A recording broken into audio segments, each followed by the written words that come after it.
So today is the last day in Bath, and I just finished off getting breakfast at a place called Giraffe, which is fine. And I've got about an hour now until I need to go and catch a train, because now we're going to be heading off to York today. But how I'd initially planned this trip was essentially I would go down to London, start here, and then kind of wiggle my way back up the UK.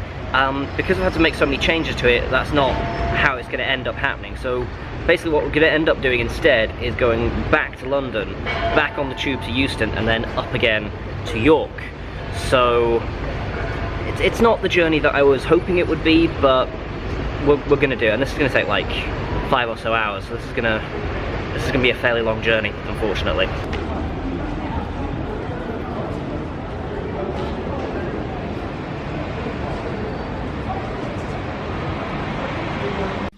Okay, so I'm going to have a rant about Transport for London in a minute, but anyway, I am here, I am in York, and I've got my own room, which is really nice. So anyway, this is the hotel that I'm staying in at the minute. Also, a few days from that hostel shower, and my face is not doing too great, so I'm looking forward to having a nice shower and a bath, and all the rest of the lovely things. So, I'm going to show you, like, bits and pieces of the room in a second, because there's some really cool things, and there's... Mind focus. There's some really cool things, and there's some really not too great things, but, I mean, it was cheap. So anyway, yeah, Transport for London. So, basically, I got a train at 12:15 from Bath to go to London, and then it was the same carry-on as before, getting into London Paddington and getting to King's Cross. Unfortunately, like, something about the tube had been on fire or something, and also there were, like, delays akimbo. Anyway, long story short, I missed my York train. Like, the fucking... I was so annoyed as well, because, like, the whole thing was so avoidable, and yet at the same time it was just... because,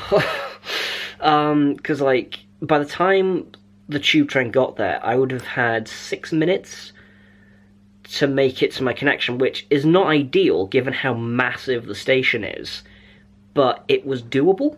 And then the first stop, we sat there for 5 minutes while the fucking drivers changed over, and I was just like, this, you've got to be kidding me. I have never, ever encountered tube drivers changing, and you decide now to do it. I was so annoyed.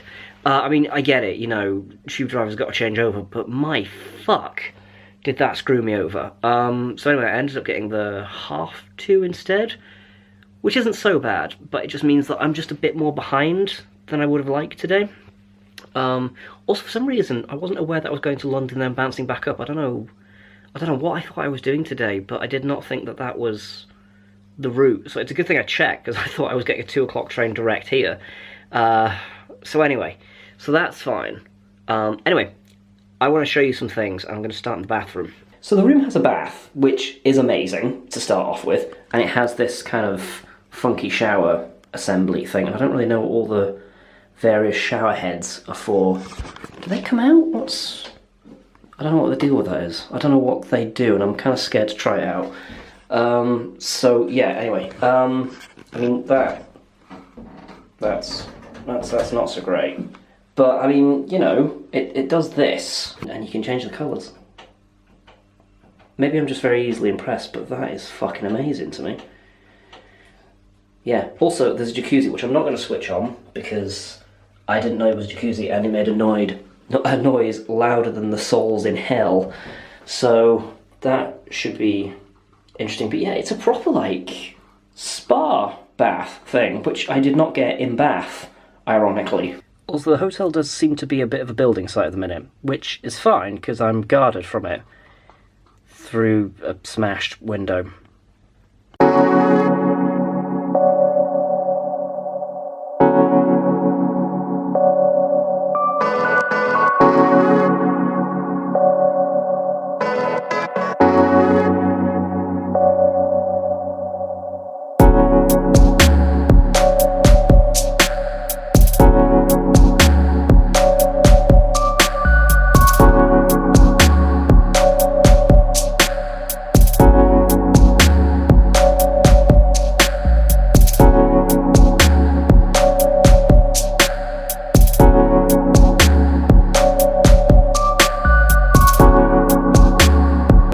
directly opposite my hotel is this massive green space, and as you can probably already tell from the amount I filmed them, there are just squirrels scampering about all over the place without a care in the world.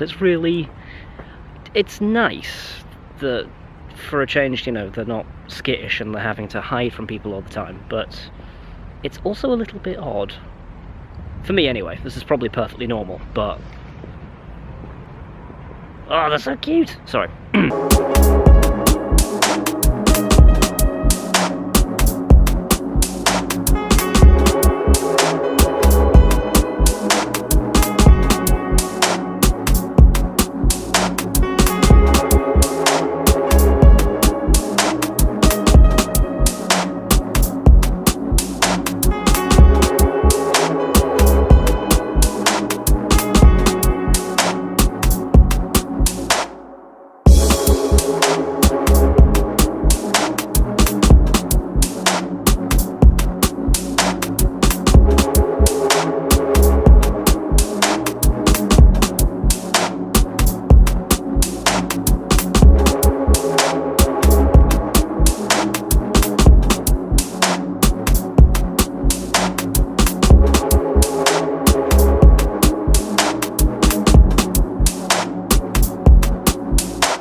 So, today is Wednesday and it is a lot later than I was hoping it would be today. It's about 10:30 and for the last week or so I've actually been getting up a little before 8, so I've been seeing a lot of what I've needed to see. I made up an itinerary for yesterday and it's kind of gone out of the window a little bit just because it's already 2 hours in and I've not even started the day yet. So what I'm going to do is I'm going to grab breakfast at a place called The Graduate, which is...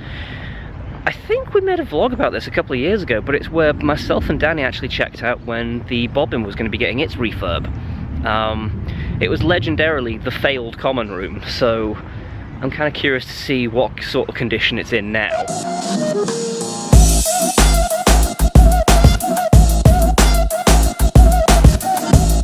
So I didn't really show it on film because it seemed a bit weird to be going around with a camera in there, but since I last saw the place, that place has had the shit kicked out of it.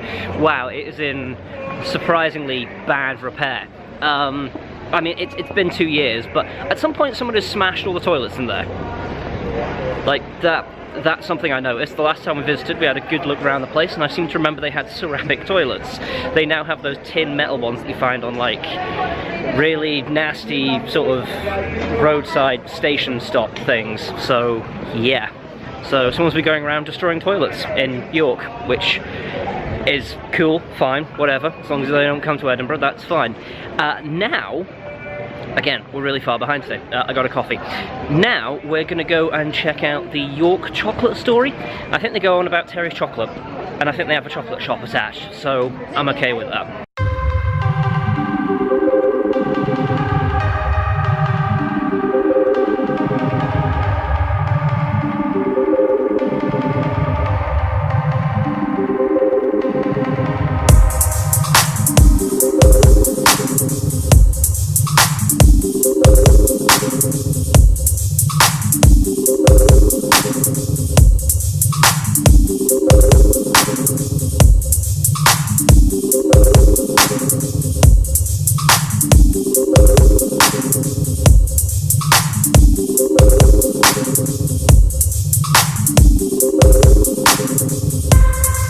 So that was the York chocolate story, and I didn't really know, I mean, I had an idea, but I didn't know quite how involved York was in the whole chocolate making process in, like, the Victorian times. I couldn't do any filming upstairs for the simple fact that they had a lot of copyrighted imagery up there, and they basically said, you know, cameras, put them away. And once we got downstairs, they showed us the process of how chocolate is made today, like on a modern level, and then we got to have a go at making our own.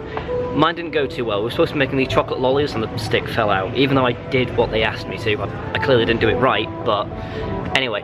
And then we got to see how chocolate was made, how tempered chocolate is made using the chocolate wheels. And we got to try something new that they had just done. It was a plum and apple, I think, like an autumn chocolate ganache thing that they were doing. It was really good. I really enjoyed it. Now though, we're going to go and check out the food market, because apparently there is a food festival going on in Bath. I'm in York now. York. In York. There is a food festival going on in York, not Bath.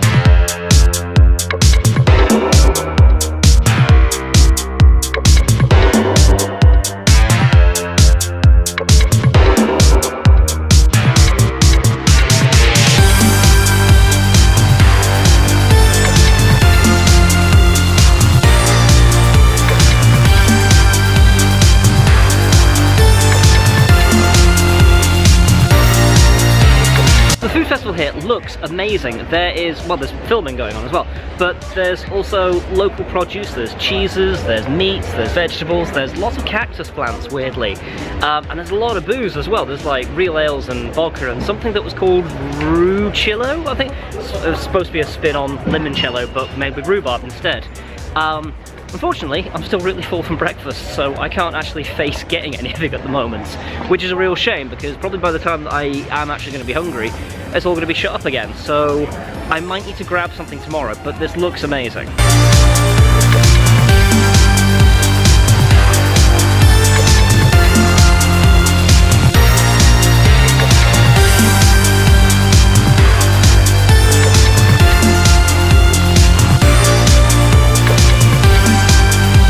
Next on the list of things to do in York is check out the Railway Museum, which is a free attraction, which is great. Unfortunately, it's not exactly in the middle of the city centre, so unfortunately that means that I'm having to take a lovely, tranquil stroll along the River Ouse on a beautiful autumn evening. Woe is me.